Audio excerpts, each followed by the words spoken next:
I'm Maria Menounos, and you're tuned in to AfterBuzz TV, the ESPN of TV talk.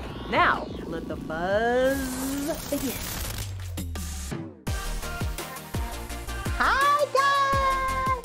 Welcome, welcome, welcome. We are the Little Fires Everywhere After Show. This is season 1. We are so excited for episode 5, which is Duo. We have a special guest, Jordan Elsass. He plays Trip on the show. You guys know we've had a love-hate relationship with Trip, Jordan's character. We started to love him, especially in episode 5. We really loved him in episode 5. So we're excited to get all into it. I'll start by introducing our panel. First up, we have Monsi Bolanos, who's a fan of Reese Witherspoon since Cruel Intentions and Kerry Washington since Save the Last Dance. She goes all the way back, honey. All the way back, yes. And next up, Trina Dong, who's a fan of Reese Witherspoon since Election. That's absolutely back. So back. What's up? What's up? And then Chef Beans with the Mental Cuisine. What's going on, y'all? How y'all doing? What's going on? And I am your moderator, Kay Montgomery. I am a person that loves a woman-centered drama, and that is what we have here today. Let's get right into Duo. Oh my gosh. Okay, guys. So we're gonna start off talking about Elaine and this ex-boyfriend, Jamie, who she meets up with. Wait, Kay. Yes. Wait, you gotta introduce our special guest. Oh, I thought I did already. Jordan Elsass. Yeah, this Say is hi, Jordan.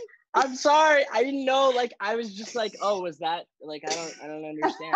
And like, I'll say I've been a fan of Reese since I'd say Walk the Line. I just want to throw that out there. I don't know. I gotta say because that wasn't mentioned, and that's a classic. So I was like, gotta throw that out there. Yeah. I love that your intro is how much you love Reese. I love it. Because I was just like, this is Jordan. Like, he's a star in his own right. You're like, no, wait. I too love Reese, honey. I have Reese. Right. Yeah. So And Carrie. Yeah. Yeah. That was her Oscar-winning role right there. That's true. Carter. It was an awesome role. So we're gonna get into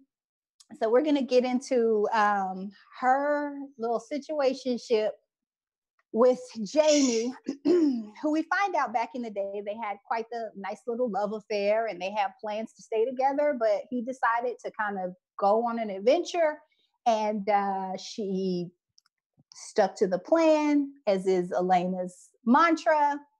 Were you guys, what were you feeling in seeing her at the top at Paris dancing around in the club? What were your thoughts, Monsi? I was like, man, I wish I was doing that when I was that age. Gee, I missed out. Is that what I was supposed to be doing? I also was like, wait, is this Reese? I didn't realize it was them until they talked about going back and working for Shaker Times, and I didn't realize it was them. I was like, who are these people? Because they didn't use Reese, you know? But I enjoyed the scene. I thought it set up a lot and left us wanting more. Yeah, so we do get a little bit more. We get them set up in New York. Trina, did you get the idea that when she first headed out to New York, she always had the intention of hooking up with Jamie? Or what do you think was the whole backstory with that situation? I mean, I knew something was up when Bill's character was so against her going. He knows who lives in New York City. He is not a fool. So I knew something was happening, but when she went to the New York Times, it connected it all. And I'm just glad we're finally learning stuff about stuff because we've got so many things floating around that we're just waiting for answers. And so we finally got some. But yeah, I didn't know what she was up to, but I knew she was up to more than just the Mia portrait situation. Yeah, that's a good point. How about him like, I'm putting my foot down, and her being like, I'm going to be gone for 2 days. See ya. I was just like, this poor guy. Yeah. Okay, so they're out to dinner, fancy restaurant. In the words of Monsi, he was looking good. Yeah. I was like, who's this? With the glasses? I was like, okay. With his little 90s glasses on. So they're chit-chatting, and it's obvious they have a lot of history. I thought it was interesting how she didn't have to explain her kids to him. She wasn't like, I have 4 kids. She was like, well, Izzy's doing this, and blah, blah's doing this. I was like, oh, so he knows about the kids. So there's been some type of interaction. When they kind of have their, like, I guess they didn't really have an argument. It was more of like a little tiff on the street. And he says to her, he mentions, when you call this time, which makes you think there was a time before, and combined with her talking about the kids, like he's familiar, and then also him saying, you kind of owe me an apology from last time. Wow, what did you guys think about that? Chef, what were your thoughts about that? Well, Reese's character she's been strong in the womanistic like aspect, but also I feel like there's been a lot of things in her closet that she hasn't really revealed. Like we see that there was more to her going to New York. So when he kind of set her in her place, it's more so this image that you built from the last decade.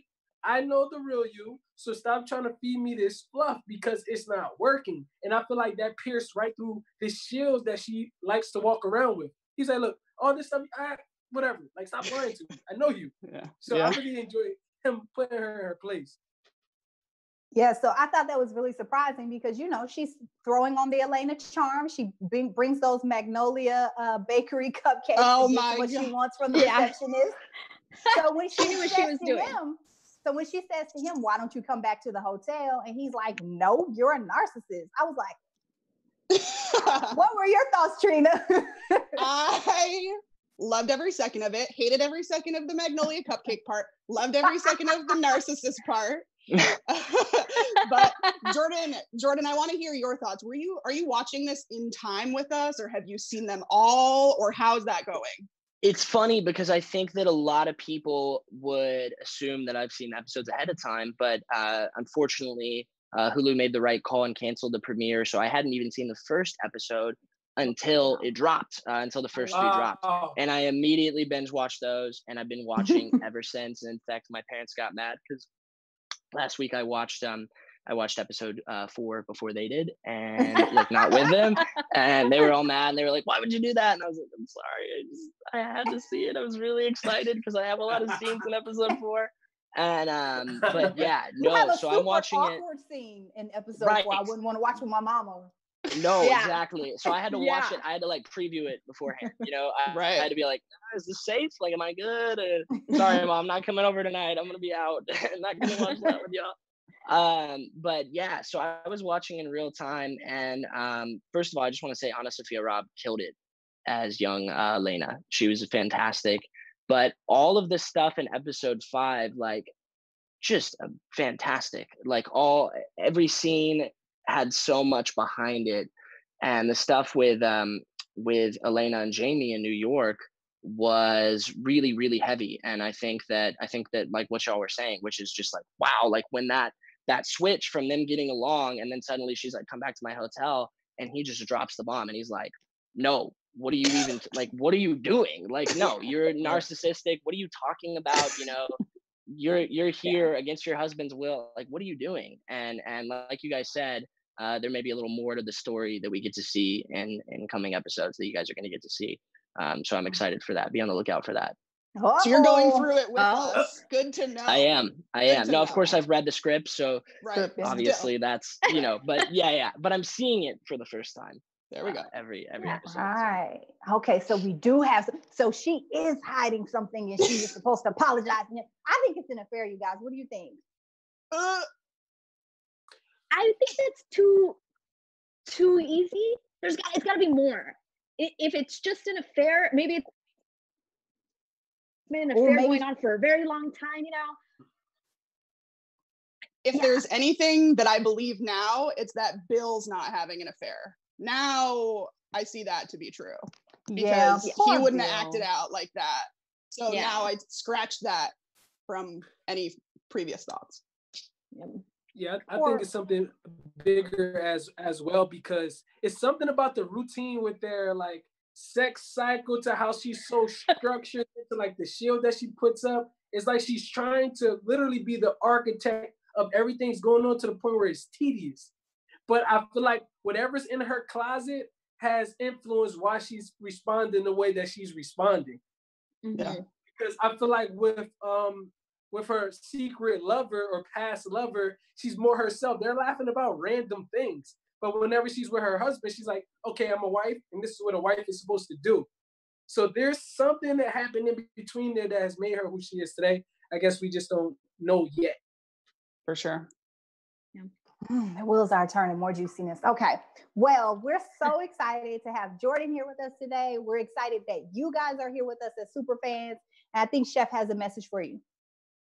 Yes, absolutely. We just want to say thank you for making us the ESPN of TV talk. No matter where you're watching it, whether you're on YouTube, please give us a thumbs up. Or if you're on iTunes, give us a 5-star rating. But no matter where you're at, please leave a nice, juicy comment because we appreciate you all. AfterBuzz has definitely given us confidence inside and outside of the studio and created a lot of opportunities for all of us. So please, thanks for your support. And we're excited to give you the after show that you've been waiting for. Yeah. Absolutely. So let's just go ahead and transition into Lexi's situation. So she has an abortion this episode and quite a confrontation situation with Mia. It shows before her mom goes out of town, though, that she wanted to discuss something with her mom. What do you guys think it was? Monty, what do you think? You know, I feel like I've done this when I was younger, that I wanted to talk to my mom and I kind of like extended an olive branch and I wanted her to then be like, what's wrong? And then I would just let it out. So I think she was prepared to let it out, but it didn't move past that step that we're hoping for when we want somebody to ask us what's wrong, you know? But I do think if they would have been alone and Elena sensed that her daughter had something to say,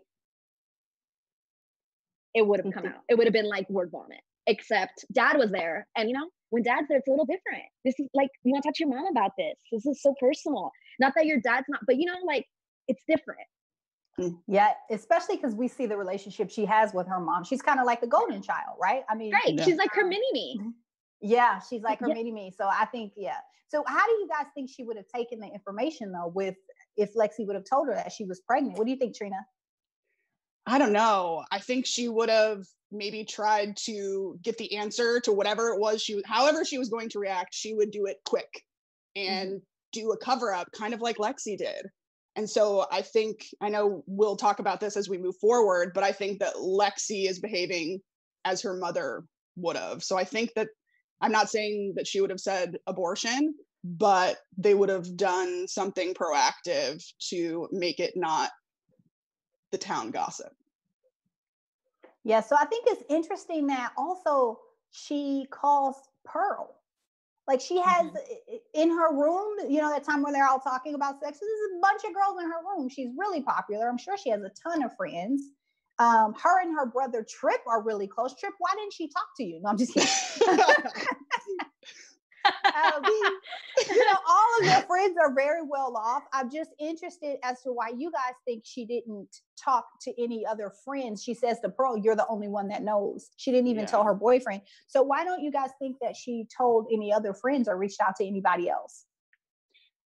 Chef, what do you think? Oh, sorry. Go ahead, Trina.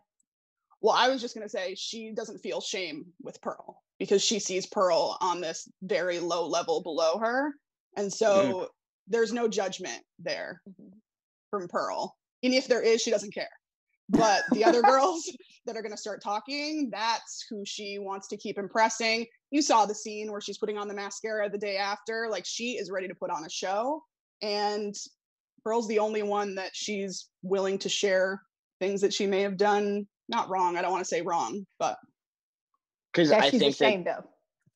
Go ahead, Jordan. Yeah, Jordan. No, I was going to say because Pearl is so pure and so good that she knows that she can trust that Pearl won't say anything. If, say, she went to Serena and she was like, you know, oh, can you come over? Like, this is what's going on.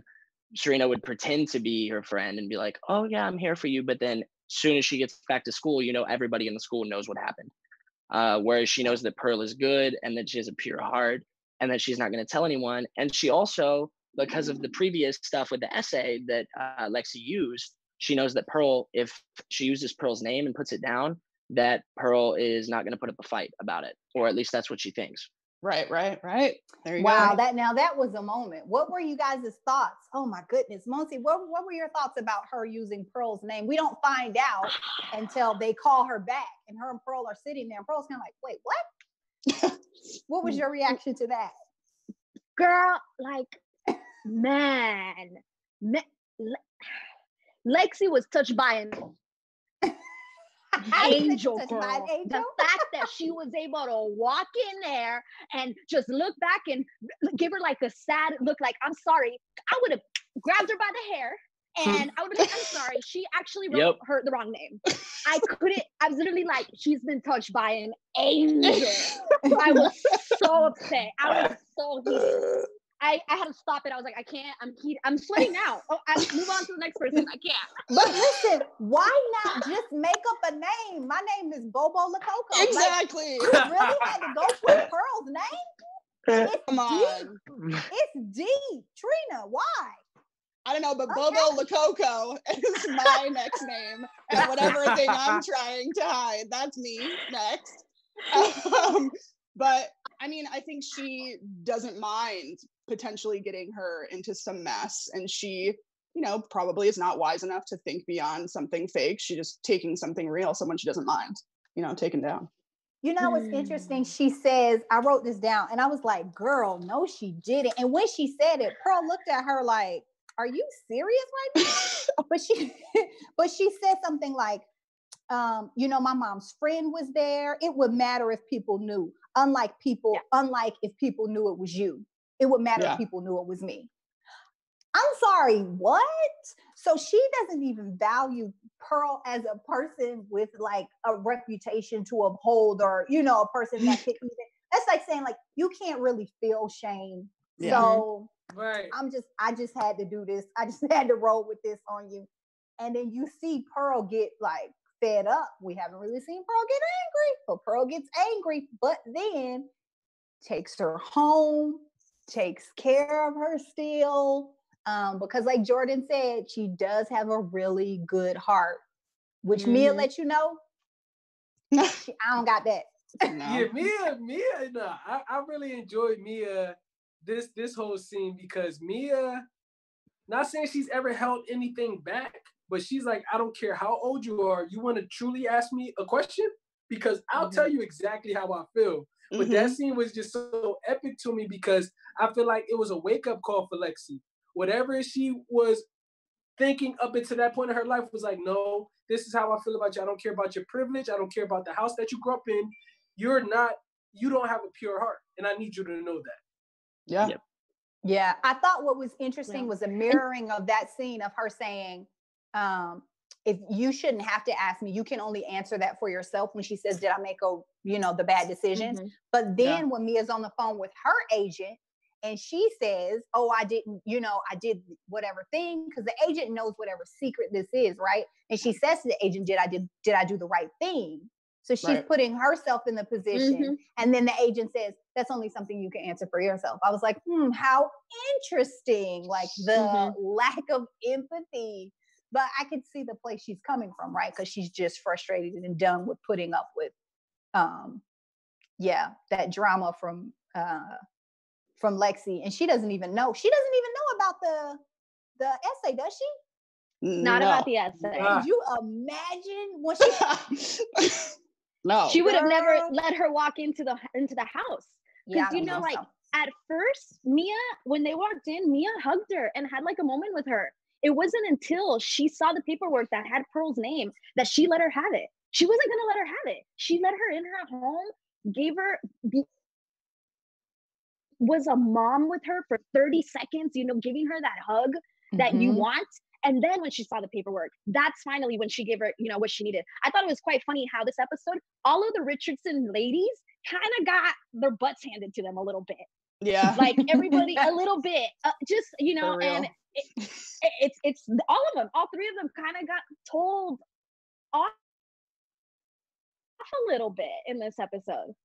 Yeah, I agree. Yeah. Mia says to her, you have no concept of not having anyone who cares. Where do you think that was coming from, Chef? You have no concept of anyone, because I just see, I go back to the first episode when we see them in the car. And we see that however decisions that Mia made got them into that point to where I think just the microaggressions, the different things that Black women like face, you know, just being completely transparent. So her communicating that was more so like, you don't know how good you have it to the point where you think you can just use people. But I'm not going to pacify any way that you're feeling right now because you're in this situation. No, I'm still going to tell you about yourself. So that's what I think Mia meant by that. Yeah. Does anybody else have a read on that when she said that? I have to say, so it's interesting because we were talking about earlier that moment with Reese and Josh in the kitchen and how Lexi comes down and she's about to what we think is potentially confess and spill the beans about the pregnancy to Elena, right? But then Josh walks in, you know, Bill walks in and she's like, never mind. So then it's funny to me because Mia goes, you don't have a concept of not having someone who cares, right? I'm paraphrasing there, but she says that and it's like, man, well, she tried to go to someone who cares, right. but what Lexi fails to understand is that she has many other people. She has a bunch of other people in her life that would be willing to listen and care, including her dad. And it can be harder, I'm sure, to you know, sometimes like I'm a mama's boy, you know, and so sometimes for me it's a little easier to tell my mom things than it is to tell my dad, even though I have a great relationship with both of them. But I understand Lexi's trouble in saying in front of both of her parents, possibly confessing what was going on. But at the same time, you know, she does have other people other than just her parents that she could confide in. And so I see where Mia's coming from there. Yeah, I feel like maybe Mia's been in that situation, right?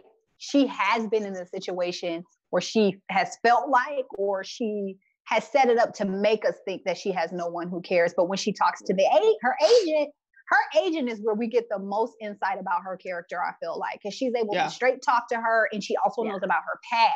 So she told her, you know, you need to let people in. The more you hurt is a result of the isolation from the secret that you're keeping, you know? Right. So I thought that was really interesting. I mean, I'm excited to see that whole thing unravel. So unravel. You're unraveling. I'm totally unraveled. So true. So raveled. That was so funny. Well, I was shocked. Probably the most shocking thing visually this whole episode was seeing them get ready for school. And Moody's like, where's our lunches? And she has on like a t-shirt. I was like, yeah. Who are you? Is she wearing a t-shirt right now?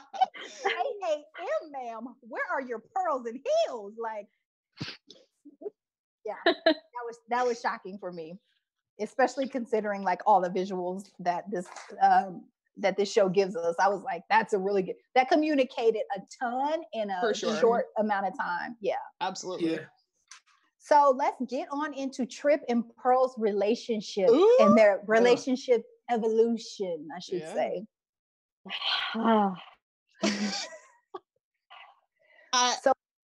So go ahead, Trina. I mean, of course, we all loved this episode and what Trip did. He extended an arm. They met up, but she was like kind of torn up about it, and she finally told her mom. I did not think that she was going to tell Mia because I thought Mia was going to pop off, but she didn't. She kept it. She kept it. She kept it. So I was, because you have a balance now. Like, right. Girl at my house that just had an abortion, so I could tell my mom I had sex because at least I had an abortion. She's smart. Right.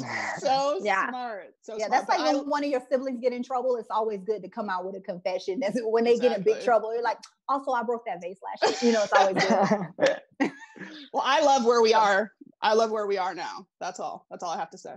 Yeah, I think that really was a good moment when she told her mom, and her mom just like is very honest with her and says, listen, like, you think it's all going to be fun, games, and easy, but like sex is rarely easy. Like, even when you want it to be easy, it's rarely, or simple, really simple.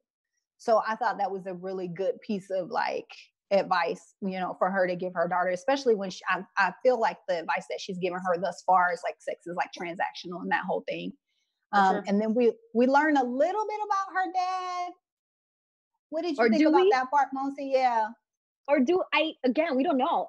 This could be Mia, like, just, creating this illusion, this story, because she doesn't want to tell her the truth. So I don't believe that we actually did learn anything. Maybe we did, but that could have just been another part, like, it's just hard to believe the story with the dad because we keep getting different things. Mm-hmm. So, and it's revealing more and more that there's something going on. So I didn't believe it, to be honest with you.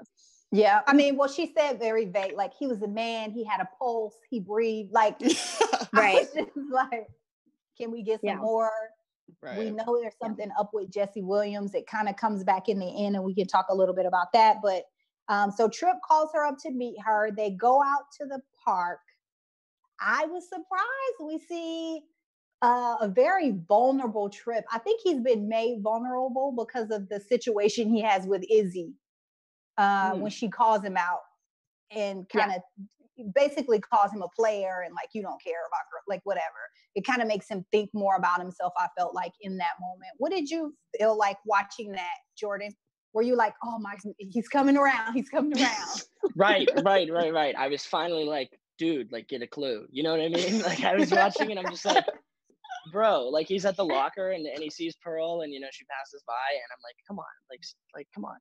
And so finally when Izzy is like, what, you're a bottom feeder, you're disgusting. Like, you get with girls and you have no regard for their feelings whatsoever. You don't care. And I think that Tripp really does a good job of hiding it. But I think he is a little hurt, and it gives him a little food for thought. And and so he starts to realize, and that's what makes him make that call. That's what sort of brings him to the point where he's willing to make that call. I think that took a lot for him. And I think that's why when we immediately cut to that swing set scene, he is just already, hey, this is why I came here. And it's taking a lot out of him. I think that's one of the harder things Tripp's had to do and that we've seen so far. Probably actually the hardest thing that we've seen in the series so far that Tripp's had to do at all, other than like eat food. And and so it's taken a lot out of him, and he's really being vulnerable with Pearl here in this scene. And that's never happened before. Tripp has never felt this way about any girl. I don't think Tripp's ever had a serious relationship up until this point, maybe for more than a month or two at a time. And so I think that the fact that he is catching feelings, so to speak, for Pearl is unheard of, and it's really something new to him. And so these feelings are coming out, and he doesn't fully know how to be vulnerable with these feelings. He's just sort of letting it flow and letting it out because he has never really felt this before. Yeah. Right now, I definitely thought he was word vomiting because, like you said, being vulnerable for the first time, he didn't really know what to say. He even said, "I'm not gonna lie, like I smashed a lot of chicks, but but when it comes to you all right. I like you though." So that's how you could tell he's just trying to, I guess, communicate how he feels about her. But like we said, Tripp has always been this, oh, you want any pizza? How do you feel about this? Very just like short worded, black and white. Oh, I can get those chicks. So now that he's actually showing emotions, I think we're going to see more from his character when it comes to his and Pearl's relationship.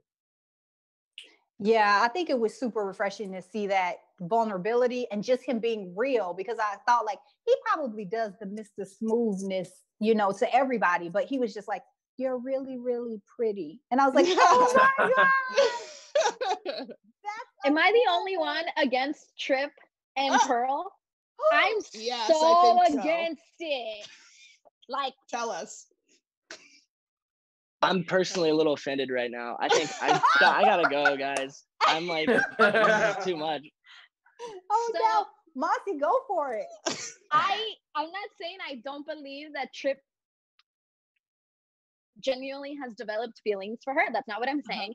I just think it all started nasty. Like Pearl, and Moody, that's where this was going. And that's where I feel like there's a little bit of backstabbing done by Pearl and Tripp. I think Moody's super innocent, does not know anything that's happening right now. And I also don't even believe that Pearl really likes Tripp.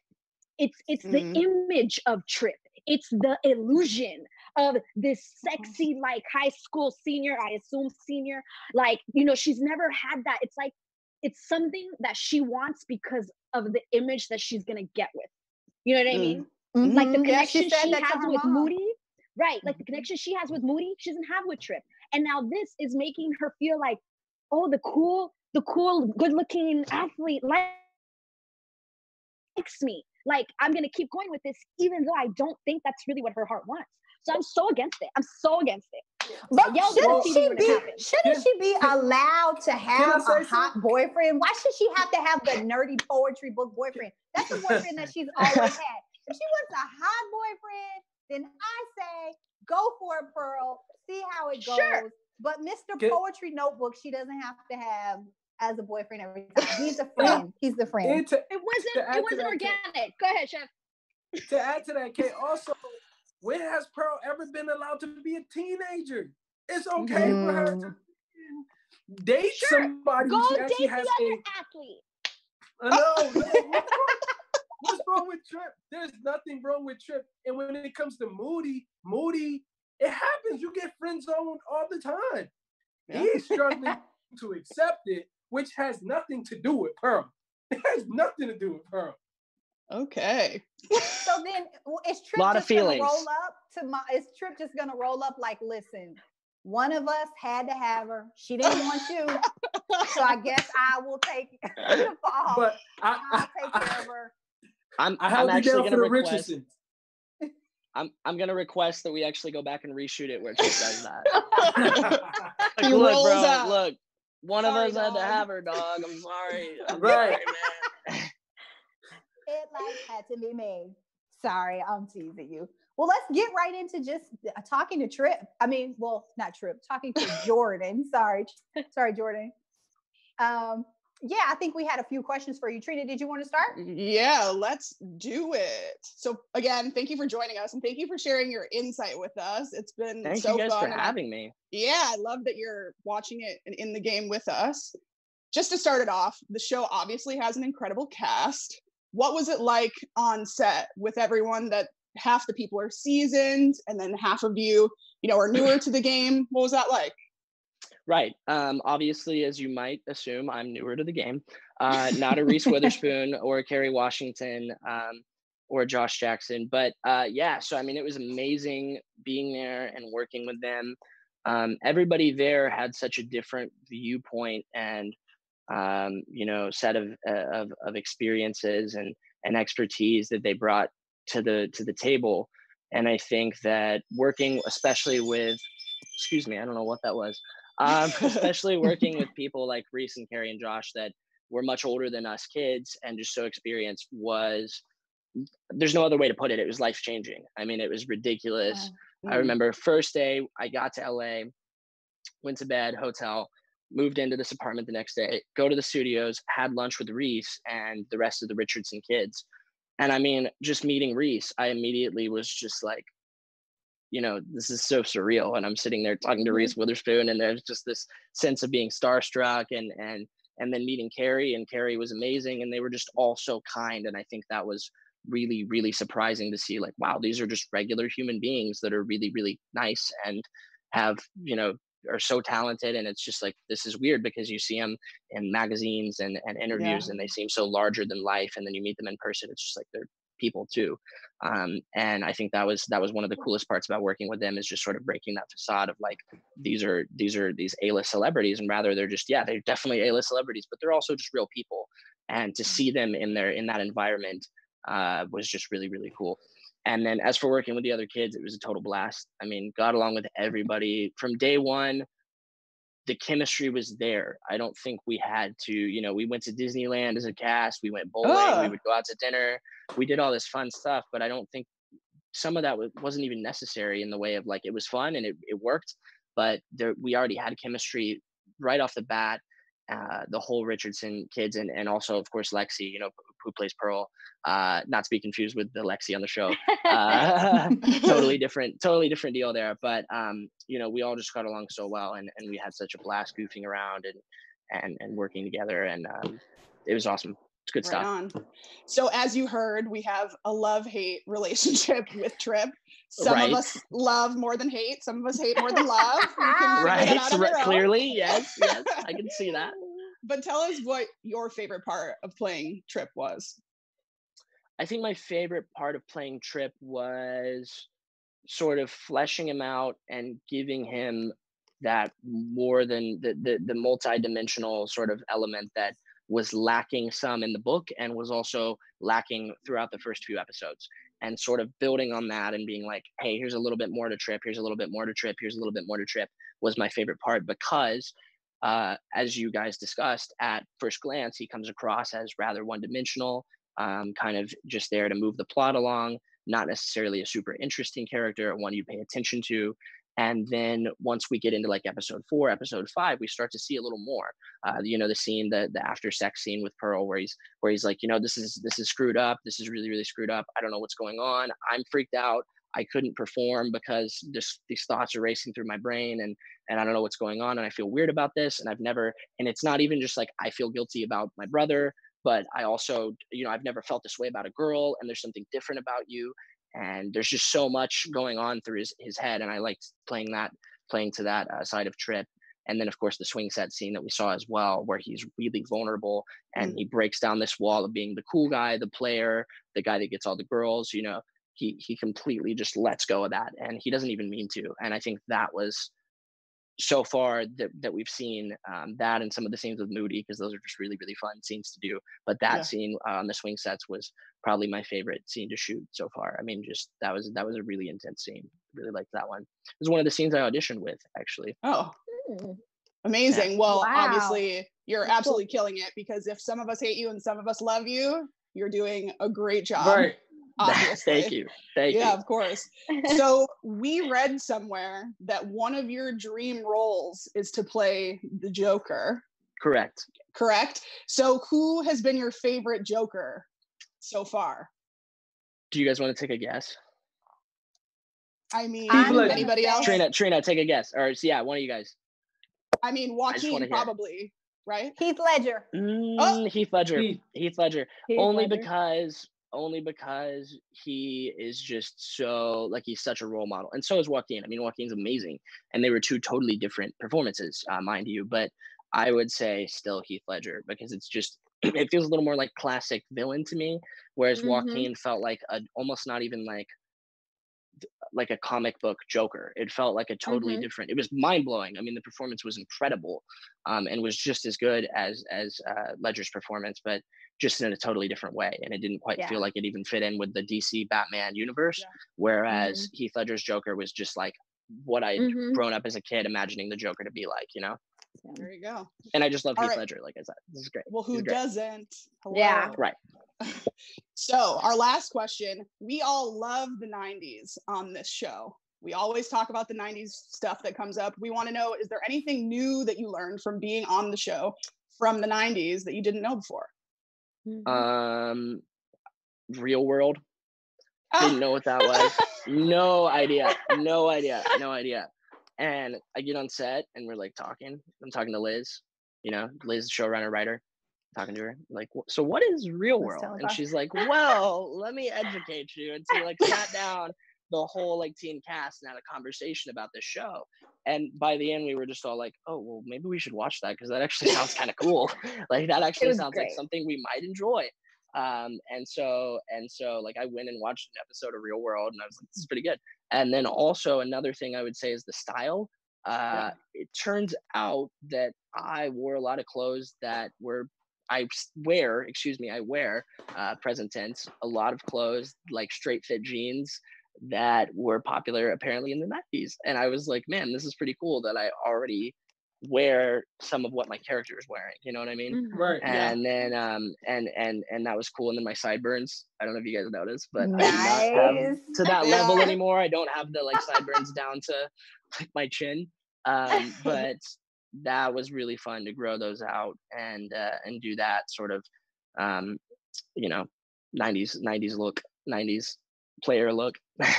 Perfect. Well, that's all the questions we've got for you. We've got more of the show though, so back to you, Kay. Yeah, actually we got to wrap up now. Man, we could talk to you forever. You have so many great insights. You're just so much fun.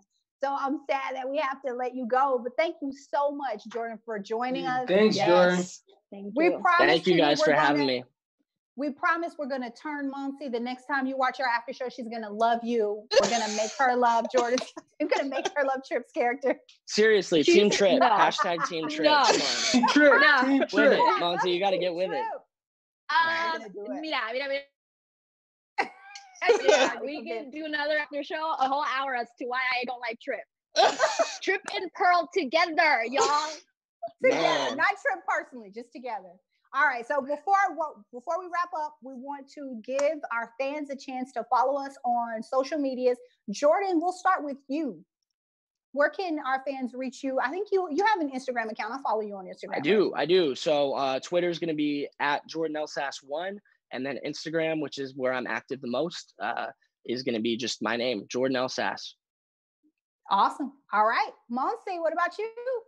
You guys can find me across social media at Monse Bolanos, MonseBolanos.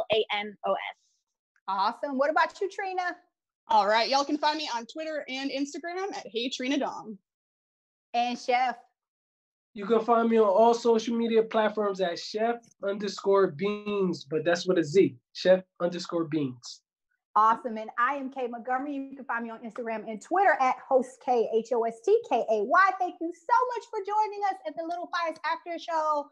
We will see you guys next time for episode 6. Oh my gosh, what could happen next? Thank you so much again for joining us, Jordan Elsass.